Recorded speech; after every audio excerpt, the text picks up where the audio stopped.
the opportunities that we cannot let go of just because of language barriers. So this is something we have to do, and bringing Chinese language to any country, to Morocco, is only going to benefit the person and also the country. Traveling. Yeah, traveling is also mentioned a lot about why it is a great thing to go study in China. It's because it's really a discovery country. The nature is incredible, the culture is very fascinating. So for people who are keen on traveling, this is really a great destination to go to. And also, traveling does not cost you so much, honestly, to travel in China. So yeah, there's that. And the other thing that I think is maybe the main reason why I still encourage people to go to China is safety. It is the safest place I've been to and I've lived in. It is a place where really you do not think about danger and about safety in the streets, pickpockets, harassment, whatnot. You really don't think about that because it's really almost irrelevant there. People are very respectful. People in the streets, I mean, you really don't have any reason to fear anybody. And I mean, saying that in Morocco, and for a Moroccan group of students, maybe more specifically to female students, this is really a thing that it has no price, to live in a place where you feel really, really safe. Now the degrees, the other point is that the degrees are, Chinese degrees are recognized internationally. So there is after having a Chinese degree, you can still move on to work or to continue your studies in the US, in the UK, in Morocco, in Japan. Generally, the international community of education is recognizing Chinese degrees as reliable degrees. And the other point is that it's a great place to start your professional work and to kickstart it, to jump some stages that normally you would spend years learning in other places. So China gives you really the chance to skip that part. Chinese businesses are very interested in learning more about the world. They're interested in doing business with African countries now, which is a huge trend in China. It's to go invest in Africa and do business in Africa. So they're really interested to hear about to hire international students for part-time jobs, for full-time jobs, and to get to know their country, to get to know their market. There's a lot of opportunities in terms of translation, in terms of market analysis, working as a marketing specialist, market analyst. That's something that a lot of international students do, and it helps them a lot to kickstart their career. Careers in education also. A lot of people start their career in education in China. First because it's easier in terms of requirements, of entry requirements, and also because there is more demand for international students, especially to teach languages, foreign languages, and specifically English. And also the other, about careers, there's a lot of international students who started their businesses in China. I'm one of them. But there's really a considerable amount of students who have started their export businesses and import businesses, a partnership with the Chinese business. So for people who are oriented towards entrepreneurship, it's also an amazing place to get started. Now I'll talk about the other advantage of studying in China is the lifestyle. It is truly one of the most modern countries, although maybe we might imagine the old Chinese lifestyle or the old Chinese buildings, but in truth, I mean, it's like 50-floor buildings and very modern infrastructure, huge infrastructure, the most modern I've seen, honestly. And in terms of payments, of use of technology, mobile payment, it is becoming now a true cashless economy. So I myself have spent around 4 months without touching a coin or any cash at all. So it is really becoming a cashless economy.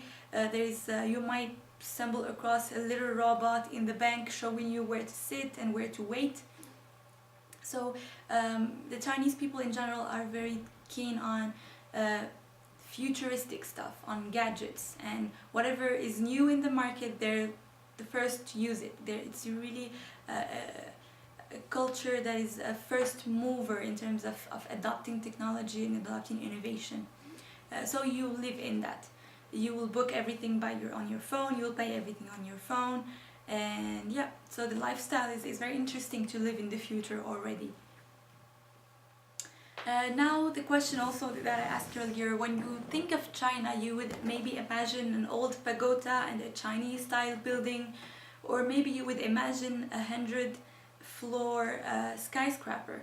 So both are there, and there's this amazing mix of the traditional and the very modern.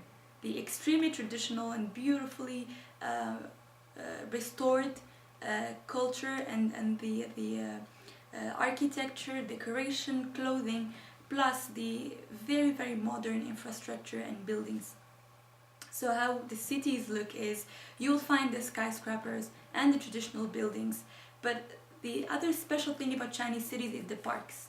There's parks everywhere, natural parks everywhere, rivers and mountains, really everywhere you go.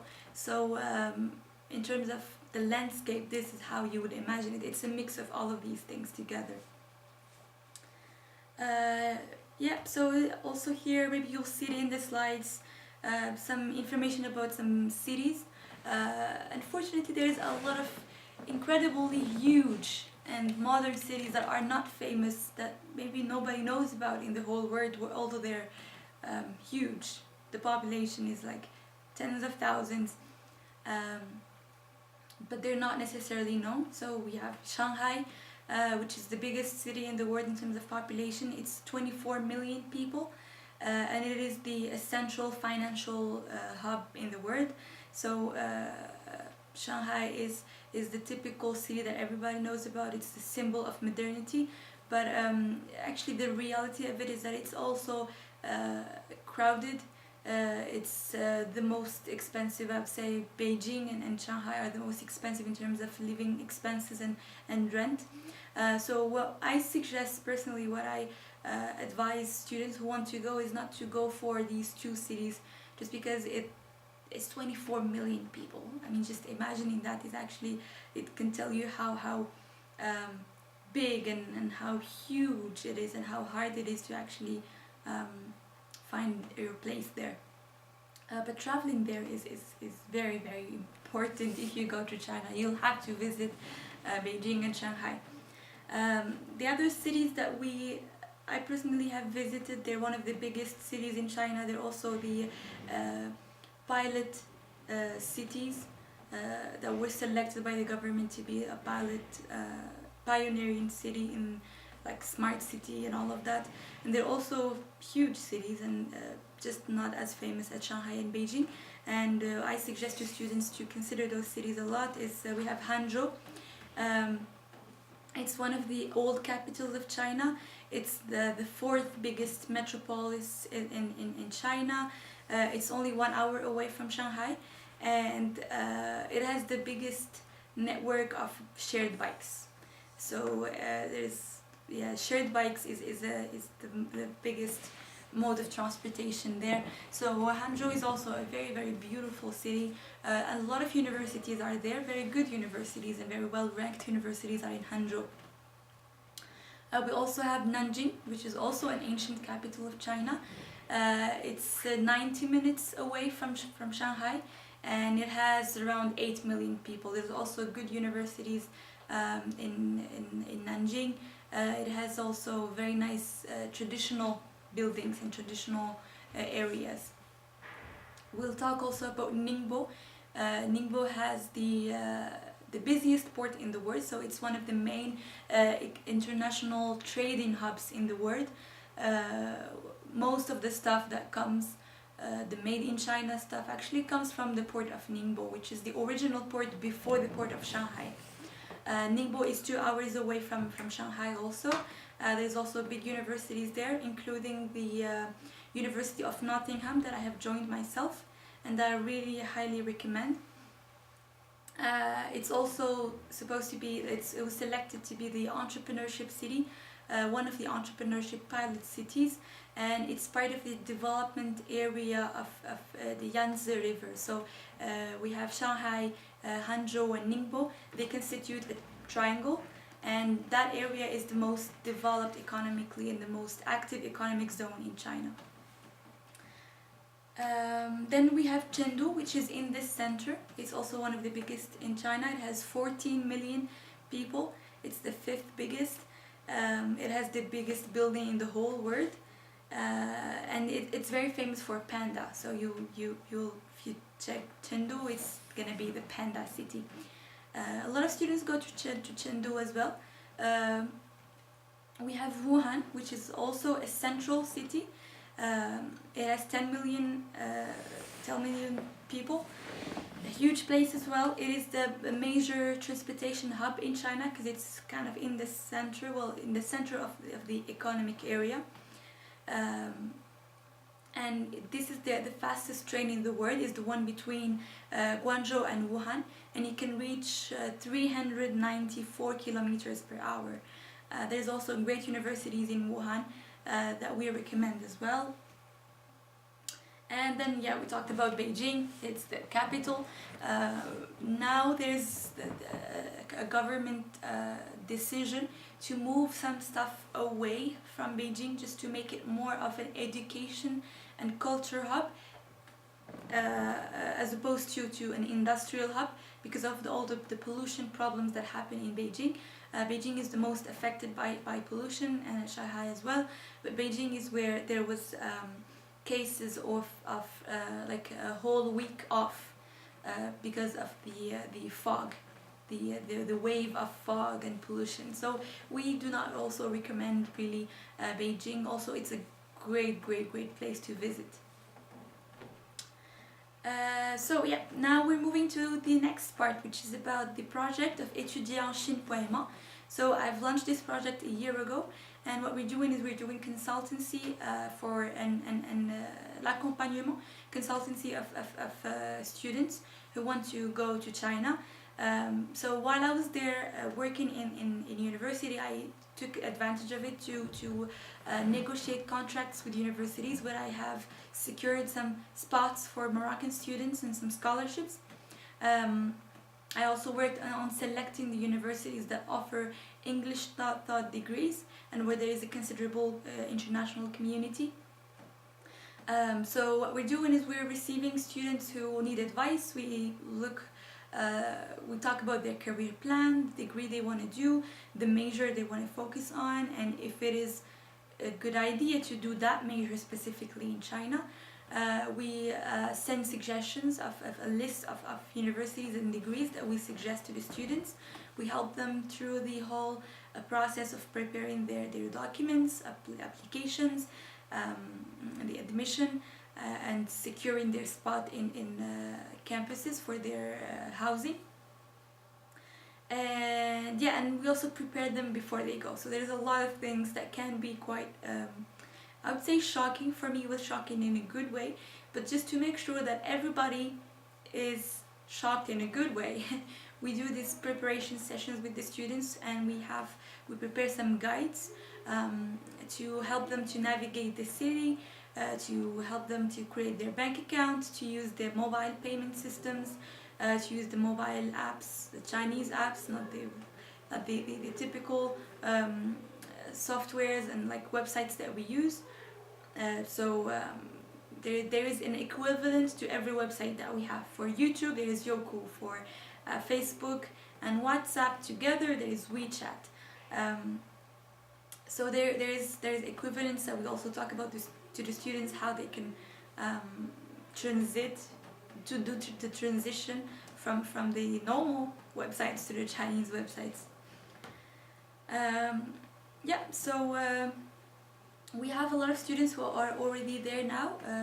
Some of them, they're doing a Chinese language program for a year or a semester, We have students doing their bachelor degrees, students doing their masters, and students doing their PhD.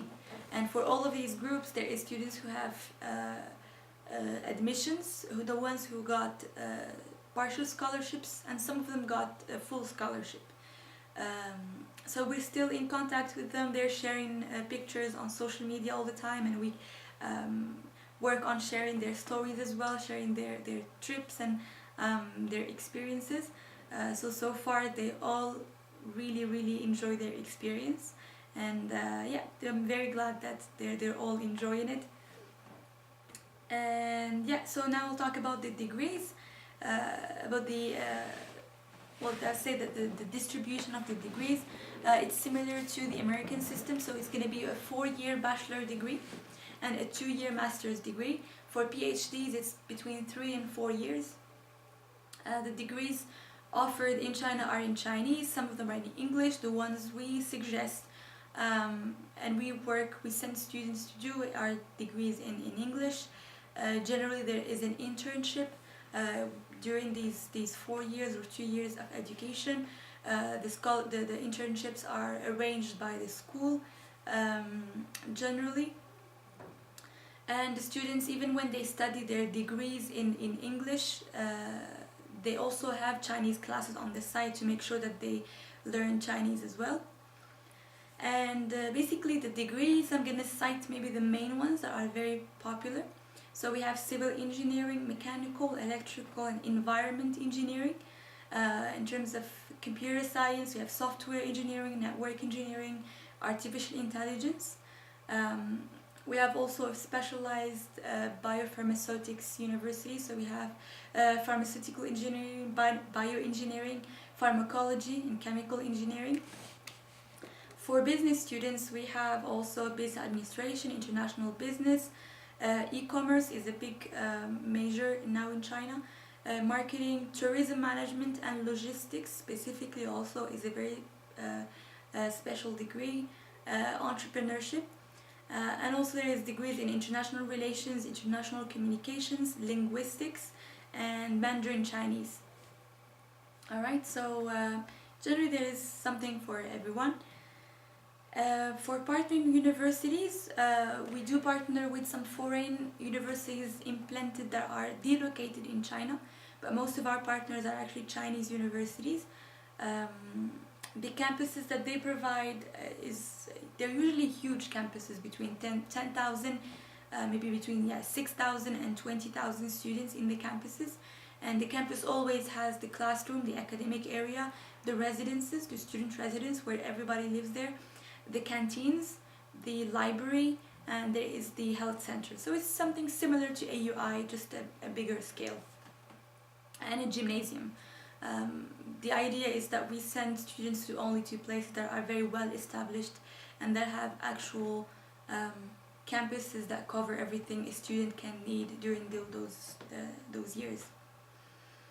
The universities also offer a lot of activities for international students, the cultural activities. So there is a lot of Tai Chi classes, calligraphy, Chinese cooking, like traditional shows, trips, weekend trips, and guided visits to museums and stuff.